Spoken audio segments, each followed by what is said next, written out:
First, focus on this blue right angle triangle and apply Pythagorean theorem to find the length of the line segment AD. From here, AD will be equal to 3 times root 10 units.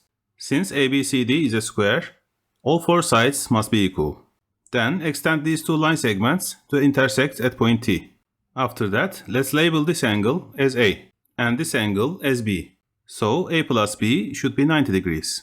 We know that this angle is a 90-degree angle because of the square. So this angle must be A degrees. And this angle is also B degrees. Now focus on these two triangles. And notice that all internal angles of the triangles are congruent.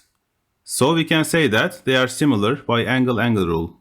Now let's write the similarity ratio for each angle. The side opposing degree A in the first triangle is 3 units. The side opposing degree A in the second triangle is line segment CT. Now let's write the same ratio for angle B. In the first triangle, the side opposing angle B is 9 units. In the second triangle, it is line segment DC, which is 3 times root 10 units. Finally, let's do the same thing for the 90-degree angle in both triangles. And that will be 3 times root 10 over line segment DT. Now let's use this part of the equality to find the length of the line segment CT. From here, CT will be equal to root 10 units. Now let's use this part of the equality to find DT. And from here, DT will be equal to 10 units. Now let's connect point A and point T. And focus on this right angle triangle.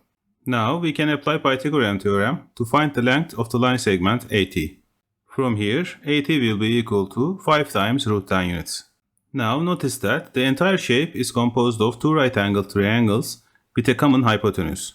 This means that we can draw a circle of diameter AT, and this circle will pass through all the vertices of the quadrilateral. And that means that ABTP is actually a cyclic quadrilateral. In cyclic quadrilaterals, we have a very nice theorem to use, which is Ptolemy's theorem. For a cyclic quadrilateral, the product of the diagonals equals the sum of the product of the opposite sides. So in our case, the diagonals are AT and BP. And this will be equal to sum of the products of the opposite sides, AB times PT plus AP times BT.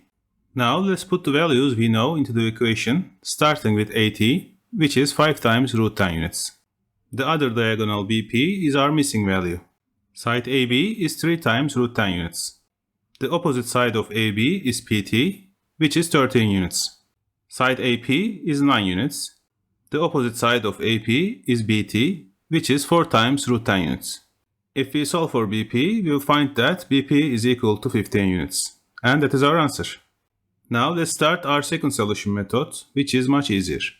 But before that, if you liked the video so far, please consider subscribing to the channel and like and share the video. That will help a lot to the channel.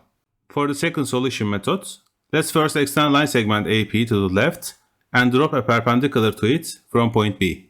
Same as the first method, label these angles as A and B. So these angles will also be A and B degrees. Therefore, these two triangles will be similar by angle-angle rule. Notice that the sides facing 90-degree angles in both triangles are one side of the square. So we can say that these triangles are congruent. Therefore, the sides facing same angles in both triangles must be equal. Now focus on this right angle triangle. And we can easily apply Pythagorean theorem to find the missing length BP as 15 units. And that will be our answer. I'll see you next time.